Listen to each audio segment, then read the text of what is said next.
Hello, and welcome to the No Bad Questions podcast, where I try to learn in a conversational manner by sitting down with people who have interesting careers, important lessons to tell, or inspiring stories.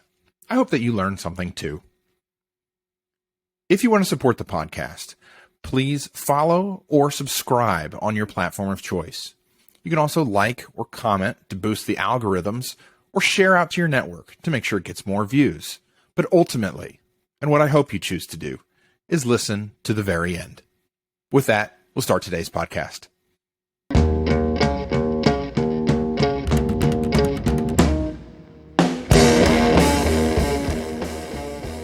Hello, everyone, and welcome to this week's episode of No Bad Questions. With me this week is Mick Raich. Mick founded Vachette Pathology in 2002 to help audit laboratory revenue results and revenue cycle operations. Vachette's clients include healthcare systems, community hospitals, hospital outreach laboratories, clinical laboratories, toxicology laboratories, anatomic laboratories, and pathology practices. So I'm not sure there's anything in the pathology and lab space that you are not doing, but I'm sure we'll cover that today. His 40 years in healthcare have helped him build an intimate understanding of the revenue cycle process, managed care negotiations, Part A and medical director negotiations, and revenue strategy. Mick is a nationally recognized speaker on changes in the revenue cycle industry and has presented for numerous state societies, universities, and industry publications. Mick is also an avid outdoorsman, which we'll get into a little bit later, I'm sure, an advocate of a positive mindset, a lucky example of the American dream, and a loving husband and father. Mick, thank you for being here with me. Hey, thanks for having me. I appreciate it. So I met you a few years ago, was a client of yours on some work, and I've always admired your approach, and I know you put a lot of stuff out there on social media, particularly LinkedIn, on what's going on in healthcare, and I appreciate that. But folks who aren't in our universe, who aren't in healthcare, and hopefully I'm growing more and more of those who want to listen and learn to the podcast about healthcare, they may not understand all those lab things we talked about in your intro, pathology, billing. And in particular, right, I know for a fact a lot of people don't understand why it's separate from the hospital.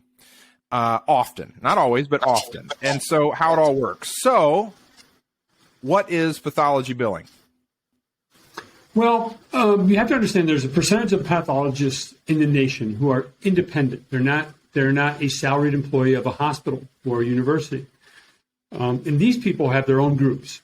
So they're allowed to bill separately for their work. For example, if you go to your primary care doctor and he's an independent practice, you're going to get a bill from him. Well, if you go to an internal medicine doctor and he's an independent practice, you'll get a bill from him. So I saw a niche in healthcare a while back where pathologists needed some kind of assistance. I was in the pathology billing world. I spent a lot of time looking at the revenue cycle there. And so I was looking at that and how they made money, and I figured that was what I would do, is try to become better at that. So pathology billing is basically the compensation for the pathologist of the interpretation of specimen or tissue or even fluid that you send to a hospital. In a lot of cases, it's totally separate. You see this with emergency groups, radiology groups,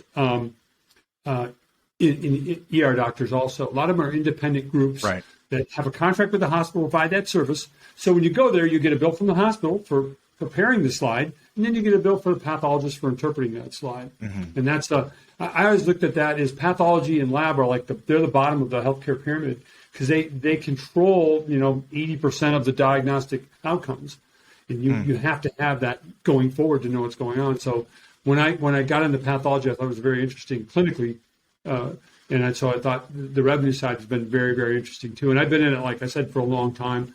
My healthcare career started back in 1981 as an orderly at a hospital, which I thought was the greatest job in the world, by the way, because in 1981 unemployment was 11%, and I went there every Monday for like 6 months in a row, and the hospital HR department knew me by name, and I was looking for a janitor job, anything. And finally, they called me and they said, "Hey, Marco," that's my given name was Marco. They said, "Hey, Marco, we got a job for you." And I was like, "I'll take it. I don't care what it is. I'll take it." And that's how I got started in healthcare. What made you, so that's interesting. I'd wanted to get into your background later in the call, but we can get into it now in the conversation. What made you want to get into healthcare? Did you come from a healthcare family? Like what motivated you to try that hard to get anything on the floor in healthcare? Oh, you got to understand, it was 1981. I had just turned 21. I was living in a walk-in closet in Toledo, Ohio, in my mom and sister's 2-bedroom apartment. So I was trying to get any job I could. I just moved down from northern Michigan, where I lived in a trailer up there that burned down. And so I was trying to get any job. I would, I also had a job at the mall part-time, working in a clothing store. And so this healthcare job came along, and it paid a little bit better, and they offered a chance to pay for schooling. Okay. And that was really important to me because little I know, a year later, my mom died. My dad had already died. So I figured this, and I looked at myself making, I think I was making $3.45 an hour or something. And I thought it was big money, by the way. So I looked at that and I said, hey, if I don't figure this out, I'll be homeless. I'd literally be homeless if I fail. And so the healthcare job came along, and I started out per diem as an orderly, didn't know anything about it. But I was able to use it as a motivational thing. And I met people there that believed in me. And to this day, I'm still friends with some of those people, some of those nurses on the first unit I worked with. They were so good at taking care of me, and they were very good at reaching out for me and making sure that, that I was going the right direction. And worked out very, very well. And I actually went and became an EMT. I said, all right, here's something else I can do. I got my EMT back then in Toledo. You could actually drive an ambulance and do stuff. Now it's all squads, it's all paramedics to the fire department. But I got to do that, and then I went to respiratory therapy and did a little work there. So I got to understand that side of the world. And then I worked, there was these people called patient advocates, patient representatives at a hospital that did like trauma and bereavement counseling. And they also did some, when there's a problem at the hospital, the family's upset about something. Risk management would call and say, hey, we've got a pair of scissors in some guy's shoulder. You got to go talk to him about this. And there was a couple of really good people there that kind of thought I'd be good at that. So I got my degree in communications, and that was my first hospital job. And that worked out really well. It was very interesting. And then I got to work ER from 5 until 1:30 at night. And there was no social workers then. So I get to work with the first responders, and I get to work with the physicians and everybody and the nurses, and I had some clinical background, so I knew what was going on, and that helped me there. And then, so that was a very influential part of my life. It taught me a lot about human nature. I didn't realize you'd done all that. So, I mean, that's really fascinating to learn about those elements of your career and how you got started and how you got into the EMT world and progressed along a career pathway. And you mentioned several times in there people helping you, and several of my other guests have talked about the importance of mentorship. How much do you feel like that has impacted your career? It's impacted my life. All right, let's be really honest. My dad died when I was young, and I was the only male.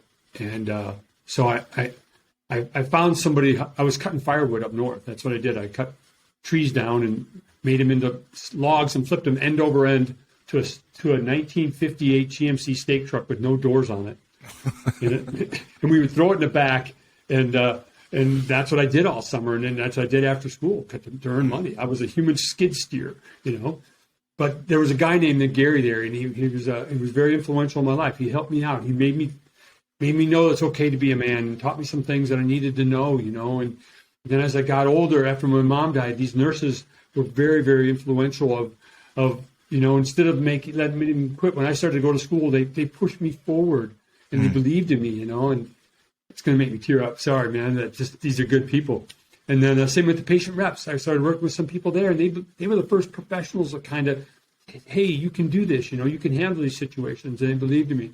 So a big part of my life is mentoring people and taking care of people and reaching out to those people that know that are on the edge of the light, as the song says. You got to reach out to those people and help them, because I've been there. I've been on an island, and it's lonely. But if I had one or two people that said, hey, you can do this, you can make it. I've focused a lot of my time and effort on numerous people in my life that I'd say, hey, how you doing? What can I do to help you next? I'm not going to enable you, but I'm going to be here if you need somebody. Right. To let my one son, I actually adopted him a while back, and he just needs to know somebody loves him. We need that one person in our life that loves us and believes in us. And if I can be that for somebody, then I've made good use of this energy that I've been given, and that's important. That's awesome. I appreciate you sharing that part of your background and how powerful. I can see it in your emotions. How powerful these people were on your life, and it's great that you're. You adopted a kid, and you're doing other work to mentor people. And so let's flip it. If somebody, I'm sure there are many people out there who are on that edge, as I think you referred to it, but maybe they don't know where the mentors are. They don't know how to find the mentors. What advice would you give to somebody like that to find or to become connected with someone who is willing to help, who's willing to spend the time, but maybe they don't, this young person, or maybe not that young, but somebody on that edge who doesn't know how to find the help? One of the things I believe is that the universe gives us a chance to be good every day. We've got to be open to that, right? We've got to be tied to that. So when I was looking, I really wasn't looking for mentors. I was trying to get by. I was trying to feed myself. Remember, this is the time when I drove a car with no windows in it. It had a windshield and a passenger window, and I used to shovel the snow out of my car at the hospital. And then drive it home. And then that car burned down, actually, which was a crazy story. And I rode a bike for like a year and a half, where I would ride from home to the hospital, to university, and back home. And I was looking for people that I would see somebody. Remember seeing this one guy, Rob. He had a 2-bedroom apartment in a car, and I remember thinking, how did he get there, right? And remember, before I got serious about school, I had failed out of 4 colleges because I had no idea what it was like. I got free college because my dad died, but I had no idea the pot of gold at the end of the rainbow. There's no vision, right? I'd go take this class, and I'm like, what does it get for me? So if you're looking for a mentor, I would say be open to who's out there, and just say it. I would come to these people and say, hey, man, I'm struggling right now. Can I talk to you about this? That was it. A couple of people I'm mentoring now, my sons reached out to me and said, hey, this guy's having trouble. Can you reach out to him? And it's one thing to reach out to him, but it's another thing to follow up. It's imperative to do that. I check on them every week. Every Monday I text like 15 people. Hey, how you doing? How's your week going? When can we get together for breakfast? What can I do? What are you doing with this project? My son's finishing up barber school. Hey, when are you taking your next test? My daughter, she's got a great little grandson. Hey, how are things going for you? It's imperative that, and my daughter's adopted also, by the way, but you reach out to people, right? So when I was struggling, and I still do it to this day, I see certain industry leaders, and I reach out to them. I send them an email and say, hey, that's an interesting concept. Can I talk to you about that? Now, I don't really need the mentorship anymore, but I think it's important to be able to say, hey, it's like an AA meeting almost. Hey, can I talk to you? Because I think there's a lot of people with these holes in their heart and these spaces in their life that need to be filled up. And if you have enough goodness in you, you can help fill those spaces. And that's important. That again, and people get mad at me about this, but I feel it's my duty to do that. It's why I'm put here, because anybody can make money and do neat things, have interesting things on their wall, right? But when I'm said and done, none of that matters. Let's be realistic. Everything I own will become somebody else's or become trash. Everybody I love and know will die, right? I will die. I'm not a sequoia. I'm not going to live to be 400. So all I leave here is my imprints on other people. And if I can leave some positive imprints, then I've done it right. And so if you're struggling out there and you're listening to this, reach out. Reach out to me. Reach out to somebody and you say, hey, can I chat with you for a few minutes? I'm struggling on this. What do you think? People are willing to give their opinions, mostly unsolicited, by the way. Well, I've certainly been guilty of the unsolicited opinion. Yeah, that's my problem too. Usually with my friends, I'll say, you didn't ask my advice, but I'm going to give it to you. Just because I want to call it what it is, right? And they can listen or they can't. And I like to think that my friends appreciate that frankness. But speaking of frankness, I think, tell me if I'm wrong here, I think a subtext in what you're talking about to somebody who's struggling, who might want a mentor, or maybe they don't know they want a mentor but would benefit from one. I think a subtext of that is sort of a frankness with yourself, a humility, that as the person who maybe is struggling, you need to bring to the table. You can't assume that you know everything, or you can't assume, or maybe phrase it this way, you need to assume that other people have advice worth listening to. Do you feel like that is a personality element or a demeanor that is required to benefit from mentoring? Yeah, and I remember reading something about the internal fortress, where you have an idea, and even though it might be irrational, you defend it, right? Mm-hmm. So imagine you're struggling in life and you're making bad life choices, but you defend them. And the ability to say, maybe getting drunk and riding on top of a car naked, bad idea. Maybe that's not a good life choice, right? And so you have to be able to go back and say, okay, I'm going to break the wall down on that internal fortress, because what my outcomes right now are not what I want to be. It always amazes me, Dave, is that we look at, I follow like Tony Robbins and David Goggins and all these motivation speakers. And it's amazing me the number of people that I know that have incredible energy, incredible intelligence, incredible kindness, but they're not doing anything with it. Right. They can't get over the hump to actually, self-actuate their life. And that's, and that was one of the problems when I was hiring people. I'd see this great potential to hire the person, and they wouldn't produce. And I'd be like, what's wrong? And well, the problem was me. So if we can look at our internal fortress and look at, is this the life we want to live? And that's something I put on my list to talk about is, I think I have about 25 years left. I want to do certain things with it. And I was lucky when I was younger. I started writing down goals and thinking, how do I live my life? What segments can I put together to make a positive outcome? But if you're looking at your life and you have this internal fortress on bad ideas and bad concepts, and the problem is, you ask a homeless guy, he says, no, I'm doing it right, man. I'm happy, right? He's happy maybe that moment. But is he doing it right? And right and wrong is subjective. I get that. Sure. But being able to break down our own, that's what I had to do. I had to say, man, I was looking at these people around me being more successful, both financially and socially. And then I was like, well, how are they doing it? And that guy, Rob went to school. Okay, well, this guy went to college. Yeah, he's got a 4-year degree. Maybe I'll do that. Because my mentors, when I was a kid, there was no mentorship. There was that was a generation. Your dad, mom didn't tell you they loved you. They hit you with a belt if you were bad, and there wasn't a lot of coddling going on. Right. Different time. I think most people need a little of that. With my kids, I tried to be in the middle. I tried like holding a bar of soap. You can't squeeze it too tight. You can't squeeze it too little. Now, I'm sure they'll tell you all my mistakes, too, if you ask them. Well, I'm also, I don't know them, but I'm relatively confident that they would also tell me some of the good things in addition to your mistakes. So, it's a balance.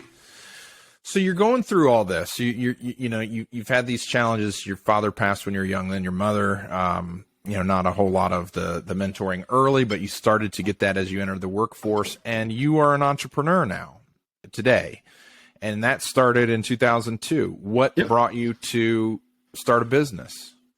It was very scary. And knowing now what I didn't know then, it's interesting. I had a friend of mine down in Miami a while back wanted to start a business. And I said, here's what you got to do. You got to get a backpack with some snacks and water in it. And I want you to go out and I want you to walk 16 hours. Every hour you get a 10-minute break. You can sit down, drink some water, eat a little snack. This is what you do. I climb some mountains. This is kind of the thing you do when you climb mountains. You just keep moving up.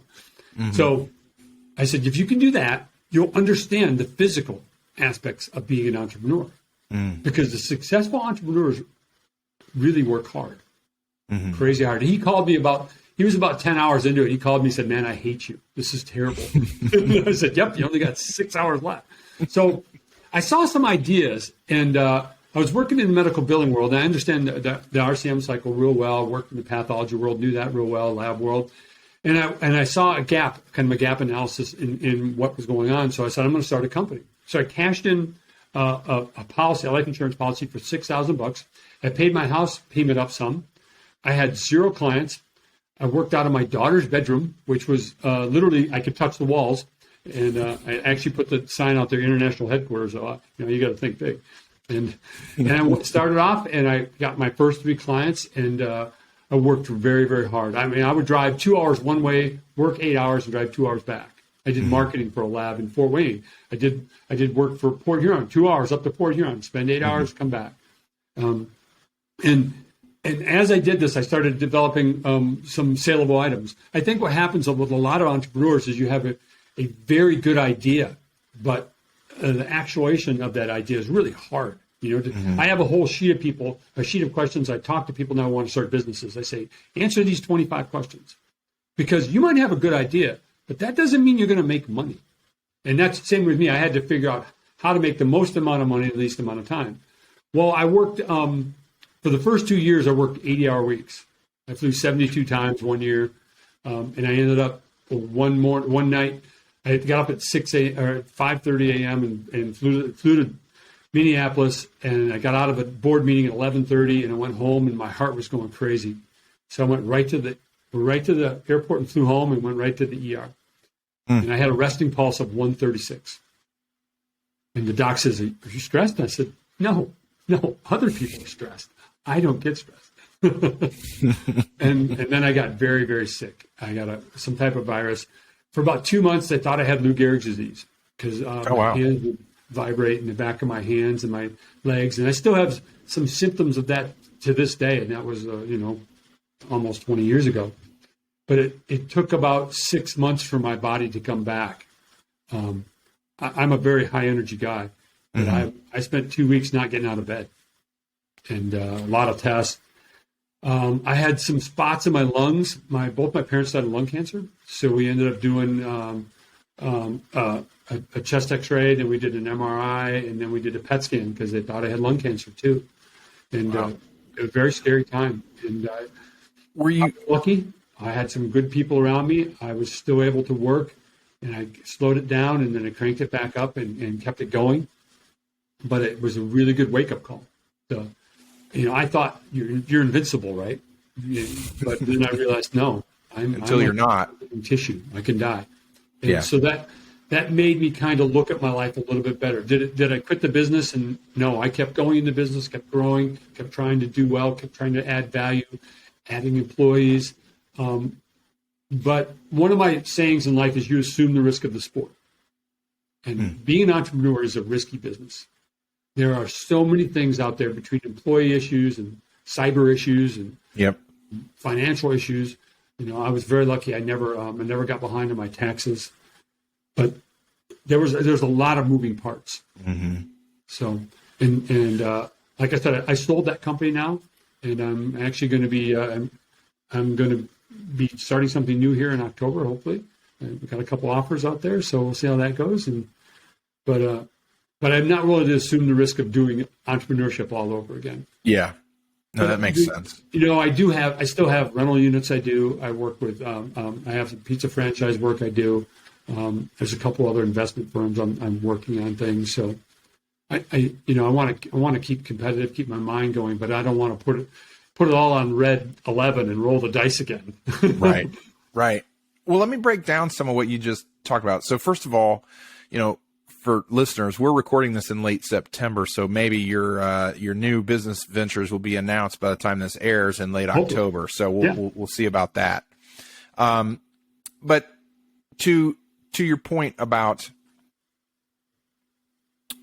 the health ramifications that you went through, do you think that you were I'm not sure I like this phrase, but I'm going to use it. Do you feel like you were sort of overdoing it, where you run down, where you just you think that was really the cause of it? Absolutely. When your resting pulse is 136, there's something wrong. And I think, I remember I had no fallback position. My wife was working a couple hours a week part-time. If I failed, I quit a job. I would have to go out and find a new job at a lower rate and start all over again.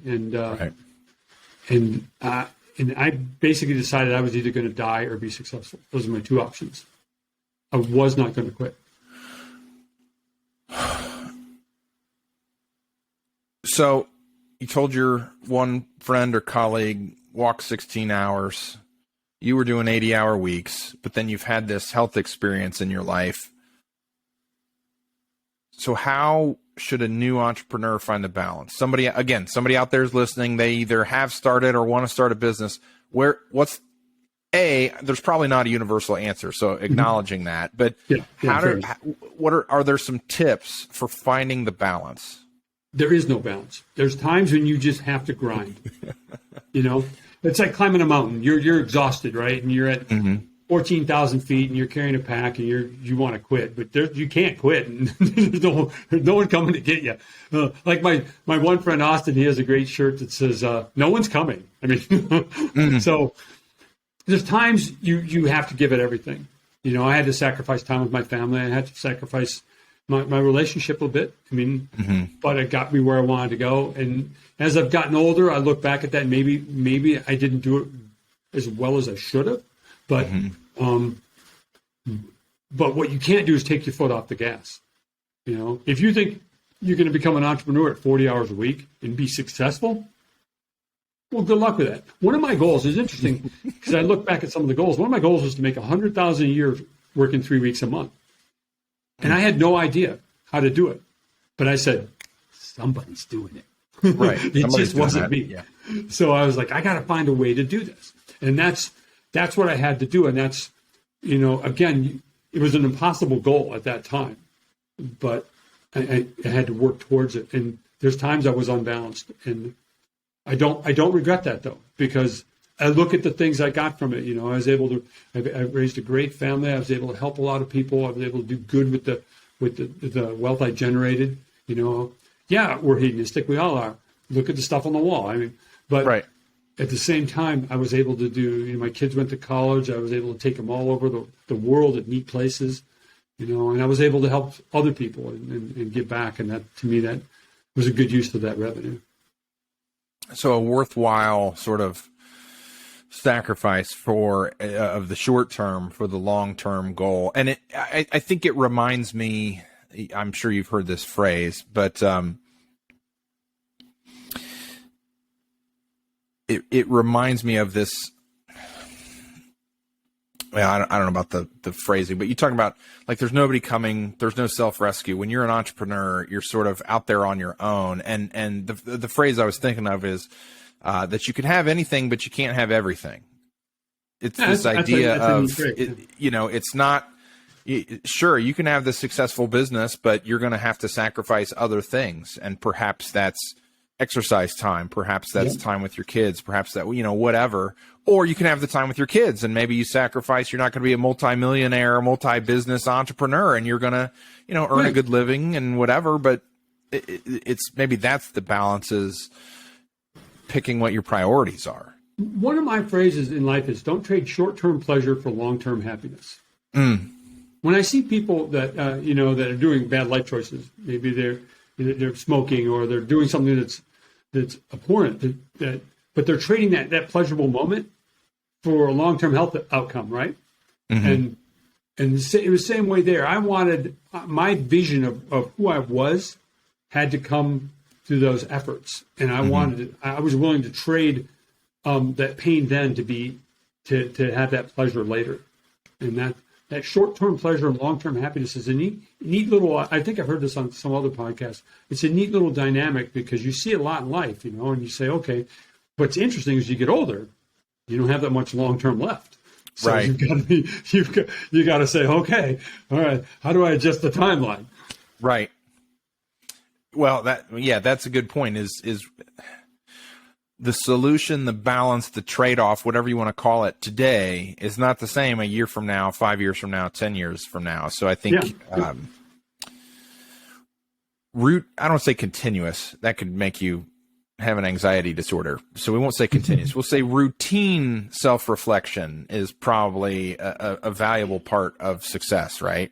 It's amazing if you can stop and look back at yourself and ask yourself, how am I acting? What are my choices? Where am I going with this? What's my outcome, right?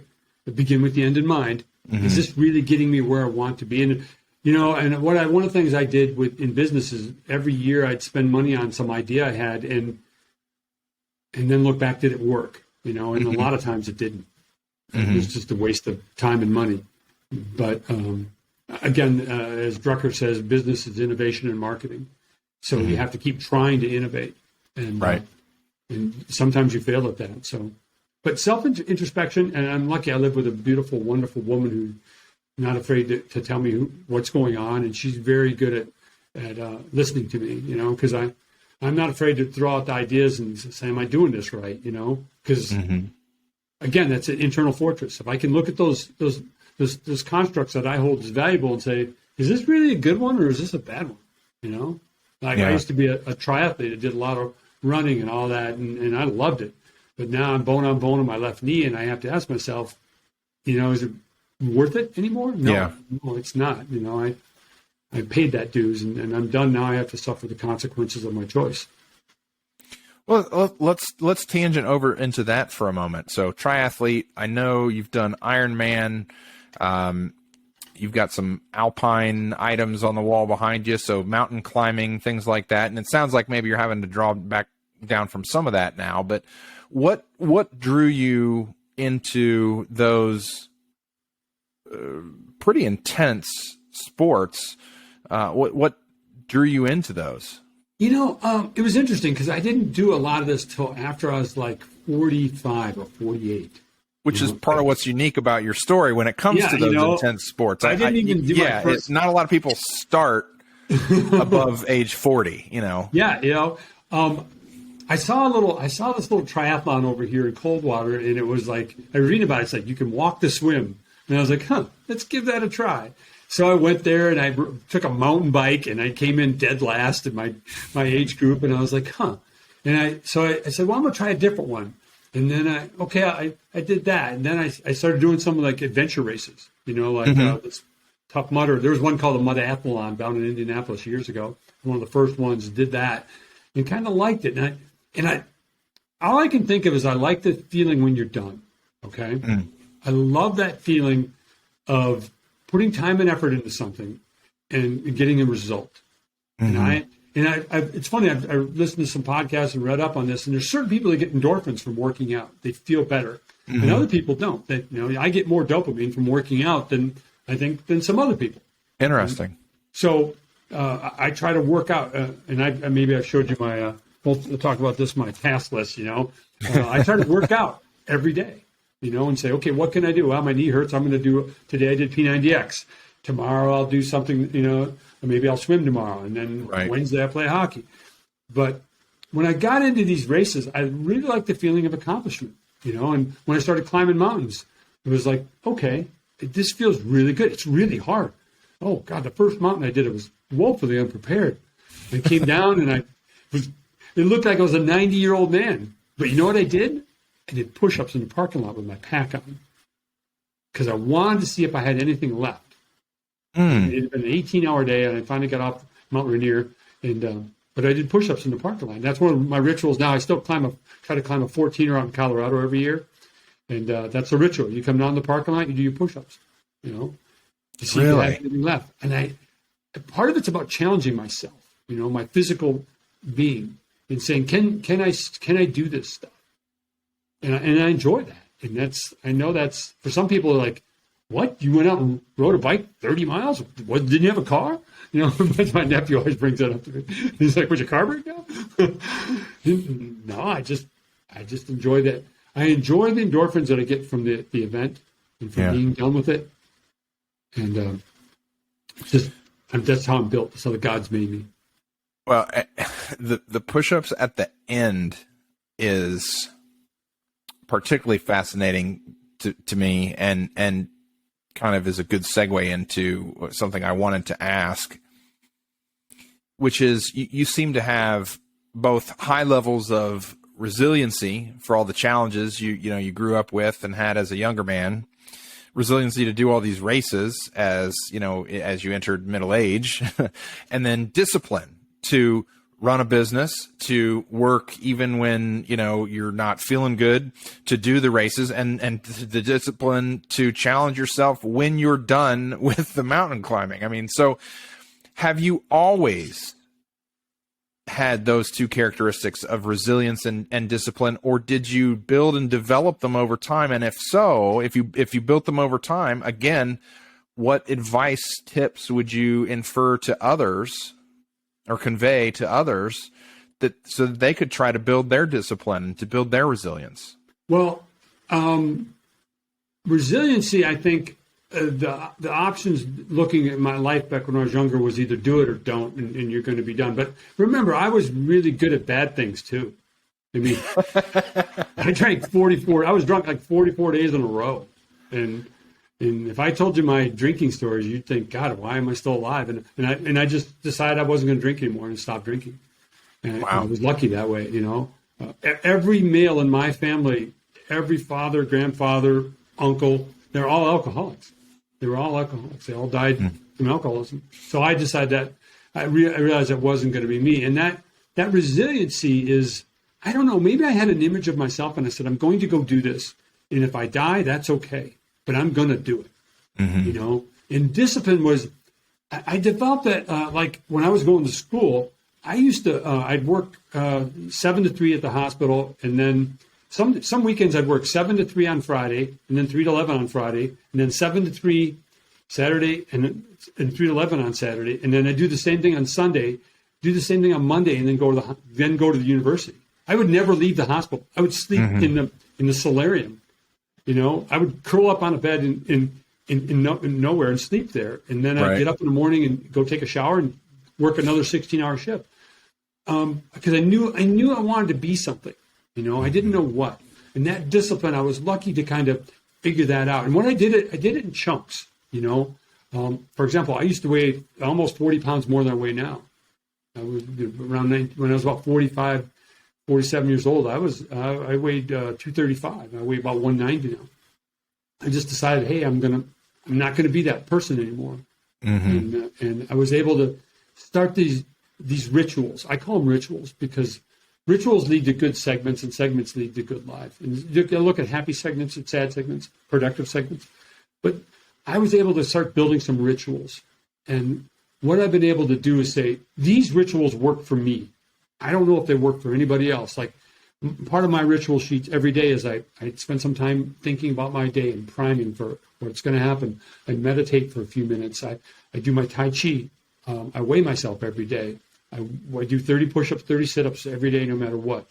I juggle for a couple minutes. I have a motivational thing I listen to every day. I listen to some motivational speaker. I have different stretching routines I do every day. I read a positive affirmation about my wife every day, right?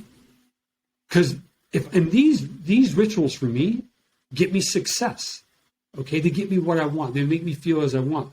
When I was training for mountain climbing, my ritual was to go and hike 10 miles in the hills with a 40-pound pack. My rituals for triathlons was get up in the morning and swim a half mile, then go bike 25 miles and come home and run 5 miles. These were rituals. My rituals for business were the same way. Be connected on many different platforms. Understand the strategy throughout revenue cycle. Not just, hey, how does this CPT code get paid? But how does it tie into Medicare, where things are going in the next 5 years?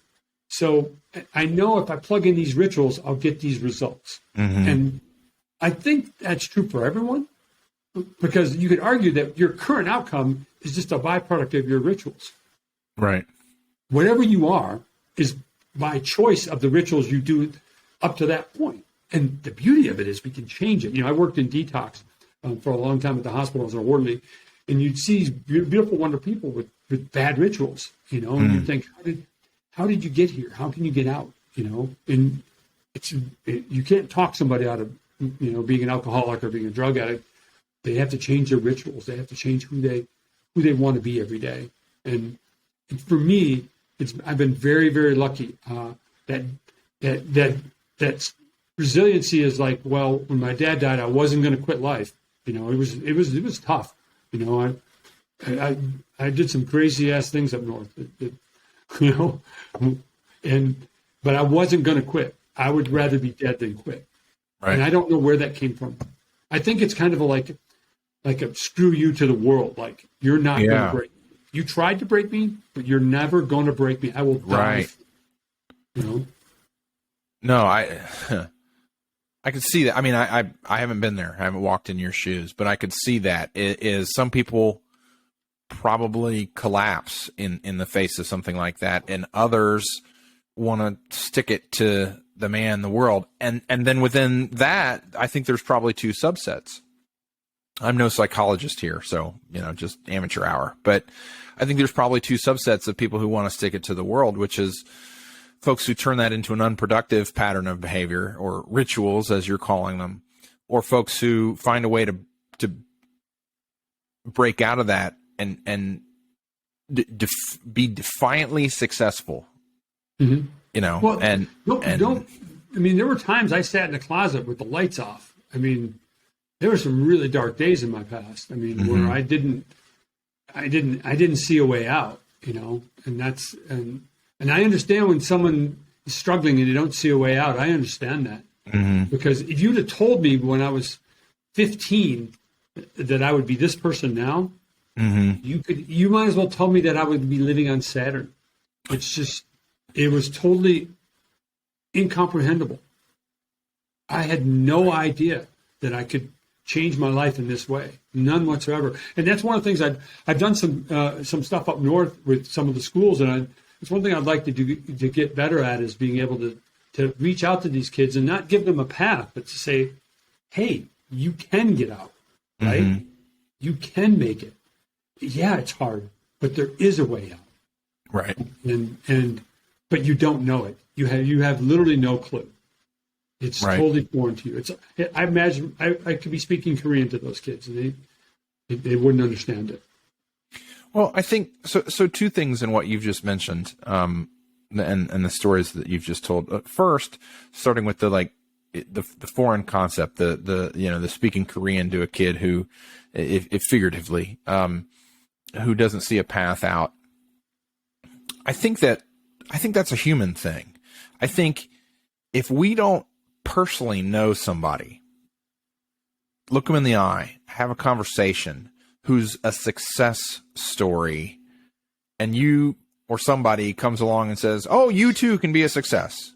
That's the snake. They might as well be the snake oil salesman, right? Yeah. We discount everything they're saying. So for example, a former employee of mine and his wife had joined like an exercise program. They've lost a combined 170 pounds. They've lost a person between them in less than a year, I think, or around a year, which is amazing. And so my wife and I signed up for that. And I had just done keto this summer. I'm losing some more weight. My wife's losing weight. Great, right? But I would never, ever have signed up for that if I didn't know this guy and know his wife and be able to look at him. He looks like he's in his early 50s.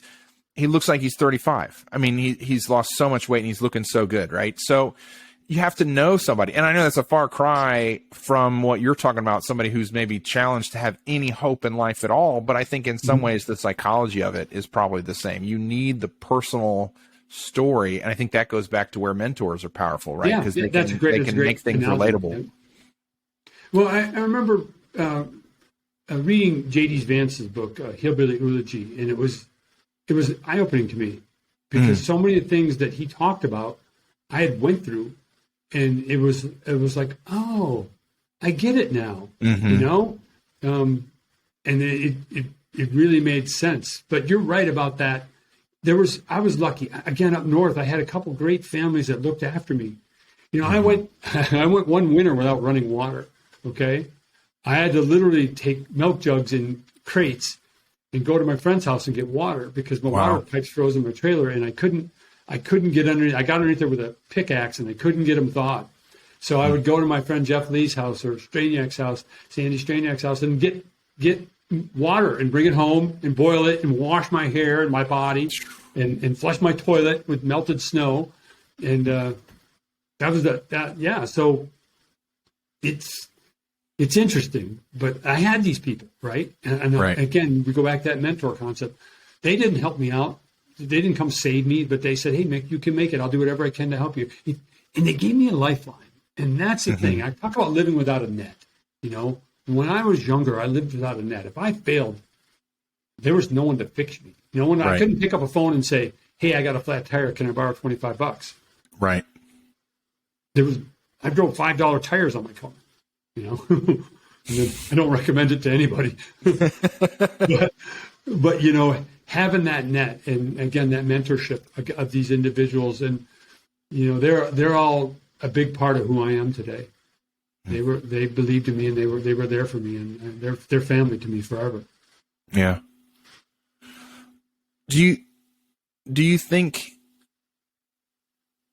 you're talking about a safety net of people around you? Is that, to me, that's not necessarily just mentors. That's other relationships that you want to build. Positive friendships, not people who are going to drag you down, but people who are going to work together to build each other up. Ideally, members of your family, but since we don't pick our family, that's not always an option for everybody. So do you feel that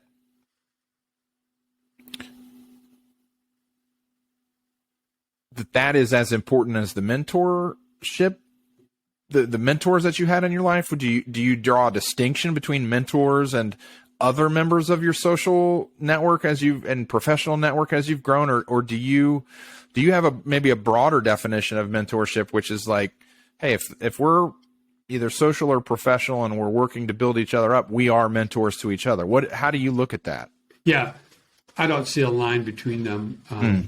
It's just people that were able I was able to reach out to, who I looked up to. Right? They were maybe older than me, maybe more successful than me, maybe nicer than me at that time. And I needed that. I needed someone like that to look up to and to reach out to. And the thing about family is interesting, because I have a couple really close family members, and I have some that I'm not. I love them dearly, but they make choices that I'm not going to be right. Associated with, and that's frustrating. But that what. Again, I'm not going to let that change my life. Right. Well, and like I said, you're born into a family. You don't pick your family. So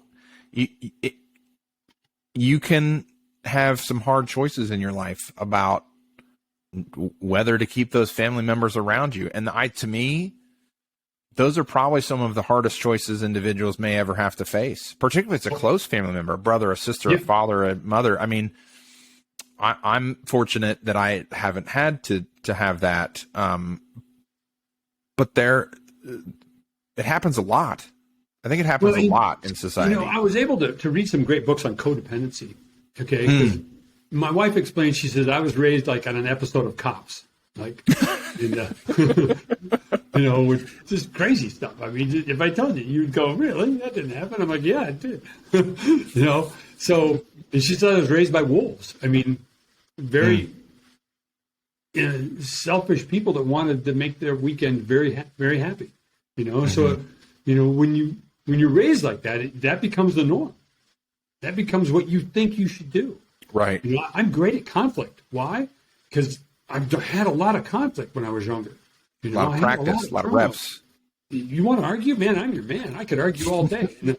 I've had to work hard on that to say, okay, stop being such an ass and compromise and negotiate. And not everything is, she notices that I can go from 0 to 11 instantly. There is no, a lot of people that come from that situation, there is no flight mode. It's all fight mode. It's instant. If you've seen people get hit physically, and you've seen, I've been in 2 knife fights, and when you see that kind of stuff when you're a kid, that becomes your norm. So you have to say, and that's J.D. Vance's book was great because it was like, hey, this isn't normal. Right. Well, I'll give you a story. When I was 14, my sister came home and she's like 3 a.m. She was dating some guy that we didn't like. I think he was a drug dealer or whatever. And my mom and me met him at the door with a shotgun. And I had a loaded gun on the guy. And you're like, you got to get out of the trailer. At 14. At 14. And here's the thing. I didn't know that was abnormal. Till like about 5 years ago, I said, crap, I could have killed the guy. Right. And it would have been totally normal for my environment to do that. It would have been just another issue, another event in this, a series of events in that area that happened. And you don't think about it that way.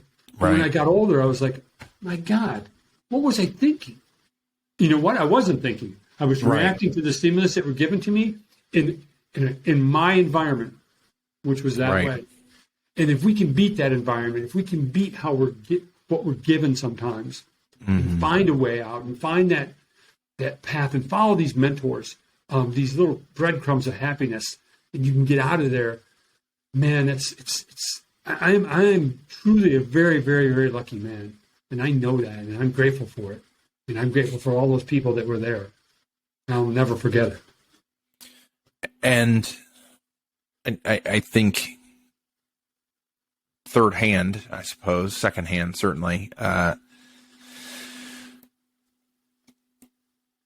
those folks were obviously influential, but I think that some of the stuff we've talked about your mindset was influential. Not everybody has that, or certainly it doesn't come organically to them. And some of it seems like it came organically to you. And so I think that's part of the benefit. Sorry, go ahead. In me, and I don't know what it was that, I didn't follow the pathway. I have a friend, was a friend, he's in Florida, he's doing life in prison for murder, and for some reason, something clicked to me, and I don't know what it was. I thank the gods every day for not following those pathways. And why didn't I become a really good alcoholic? Something made me stop. Maybe I have a 1% insight more than, or a different chromosome or something. I don't know. Right. Well, and that's why I always try on these conversations I get to have to give little tactical nuggets to people who are listening on a wide array of topics, and not just talk healthcare. That's my background, but I don't want to just talk that. And we've deviated far from that, but I think it's fine. Yeah. I think it's a good conversation. And I want to actually go back to something you said about your daily rituals. To me, your daily rituals are potentially, I want to get your thoughts on this, potentially a manifestation of what to me is a bit of is good advice, and yet a bit of a platitude of, like, get 1% better every day. You hear that, you see that, motivational people. You don't have to like get there in a day. Rome wasn't built in a day. Just get 1% better every day. It'll compound. And I'm like, that isn't meaningful advice, because it doesn't tell somebody how to get 1% better every day. What do we mean? Are we measuring how much mentorship we get? Are we measuring how much we listen? Are we measuring how much we have positivity? Are we measuring maybe if you're talking exercise, that's pretty measurable. Mm-hmm. Yeah. But so I think your point about your rituals of like, I do these things every day. A little bit of exercise, a little bit of introspection, a little bit of, trying to make sure that my marriage is solid, a little bit of this, a little bit of that. Those are very, technical, tactical things people could do. And not all those might be the right fit for everybody. Maybe instead of push-ups and sit-ups, they do pull-ups. It doesn't, but the point is, the theme, the framework, I think that you laid out that has worked for you could work for a lot of other people, and is a manifestation of that 1% better everyday philosophy. How do you feel about that line of thinking? Yeah, it's like Lincoln Logs, right? You're laying a little bit down to get where you want to be. And the 1% thing makes perfect sense, but it doesn't. The problem with why people quit is because there's not an instant result. Right. It's a long-term thing. There's people I mentor, and they say, well, I want to be like you. And I say, well, remember, I spent a lot of time getting here. I didn't wake up one day this way. I made a million mistakes to get here. Right. And that's important because I call mistakes like seasoning, right? They flavor the soup, right? They teach you, hey, this is the wrong path. Maybe over here is a better path. So, I think the ritual thing is really important, but most people don't. How hard is it to change? That's kind of, I told my wife once, that's my superpowers. I have the ability to change. I had the ability to look at my life and go, no, I want it to be this way.